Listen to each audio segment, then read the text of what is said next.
मैं हूँ अभिमन्यु सैनी और आपका स्वागत है मेरी एक नई वीडियो में।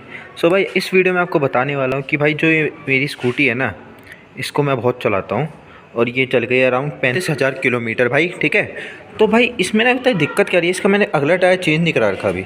तो मैं चलता हूँ ना तो टायर ऐसे ऐसे मतलब बबलिंग होती है टायर में। तो भाई मैंने बहुत सोचा, फिर मैंने देखा कि भाई इसमें बबलिंग का रीज़न क्या हो रहा है। बबलिंग का रीज़न है भाई, देखो भाई टायर ना कितना मोटा हो रहा है यहाँ से। देखो ये शेप आ रही है, ये शेप यहाँ से इतना उछल रहा है, इस साइड से कम है, इस साइड से थोड़ा ज़्यादा है। देखो ये ना ये, और भाई इसको मैं बताना चाह रहा हूँ कि ये यहाँ पे बहुत मोटा पंचर है, टायर यहाँ से बिल्कुल ख़त्म हो चुका है।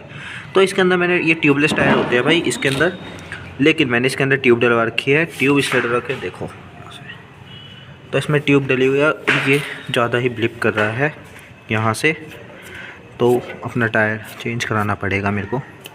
यही एक रह गया है समाधान इस टायर को ठीक कराने का, वरना मेरे को बबलिंग झेलनी पड़ेगी। तो भाई यही है, मेरे को लगा यार इसमें कोई पंचर वंचर पत्थर वत्थर लग गया होगा, बाकी मेरे दिमाग से निकल गया था कि मेरा टायर ख़राब है। तो ये भाई ये देखो यहाँ से पूरा टायर ख़त्म है। तो भाई अपना टायर समय से चेंज कराए और बबलिंग से राहत पाए। वैसे राइमिंग बन गई है बट ठीक है।